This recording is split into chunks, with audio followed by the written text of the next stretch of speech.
So muna na di ba ni promise ko ninyo guys nga nakoy pasabog karong adlaw? Yes. As promised, ako i-deliver akong pasabog karon.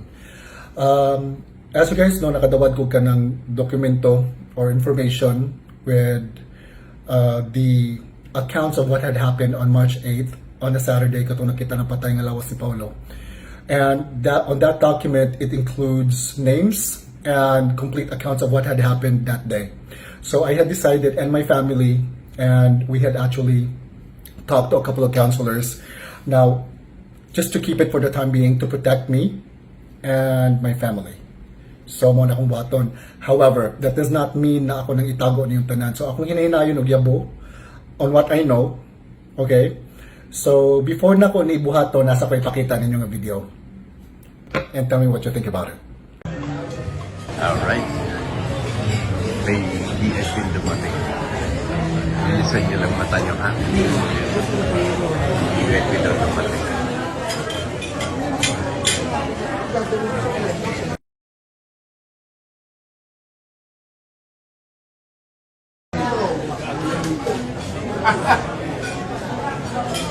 Tsaka ano pero for sure, right?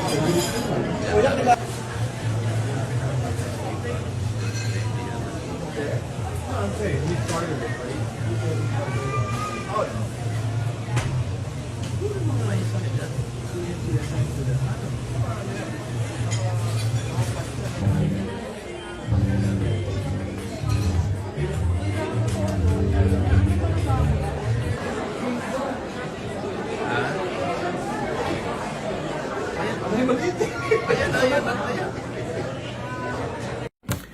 So, as you saw sa video, na yung mga personalidad dito nga taga Cebu.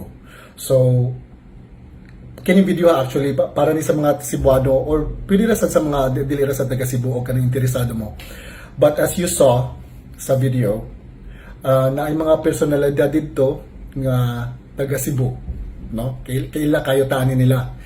And usaan nila nga mga tawhana kay mao ang nipirma sa impeachment case ni Sara Duterte.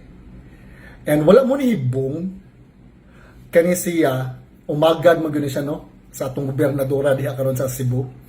Wa mo ni hibong ngano ni pirma sila nga maka Duterte makina sila sa una. Di ba? Kusgan makito lang support ni Duterte sa una karon for some reason nawala. Vocal na kayo nga atong kanang gobernadora diha ron sa Cebu nga musuporta gid kuno sila ni ni BBM, and you wonder why. Now karon, going back to the video, kana sila mga tawhana nga nakita niyo karon kay part na sila sa entourage.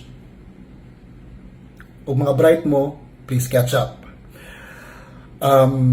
Kana sila wa mo nahibong na nagsugod naman untaw pangumpanya pero wala man ang mga tawhana ron sa pangumpanya. O mo kabantay, missing in action sila. That makes you think. Karon, kinis lang mga tawhana nag-family reunion, wala nang apil, watakibaw. I really don't know sad o kanang nauli. Honestly I really don't know nauli na ba sila. Kasi ang ilong gingon mo ni Castro kay nauli na ko natong pagpisa Jace. One thing I can guarantee you, wala ni sila gipapauli atong pisa Jace. Kay again, Lunes na diha and then Domingo diri sa mga. So imposible kayo nga papulion sila ana kay the day after or the day prior na namatay nga the day after papulion sila, imposible na mahitabo. So karon, di ba nangutana mo kay sa pay parts entourage? Og bright mo, dali ra mo makaka-catch up. Wa mo hibong ano sila nagapil-apil sa kanang mga pangumpanya karon. Nag-family reunion, wala sila. They're missing in action. Why? Di ba? Wa mo hibong? So, that's one pasabog na ko for today. Okay? And do your own investigation, mga Bisaya, mga Bisdak, mga Brighta, di ba? Do your own investigation and see what's going on.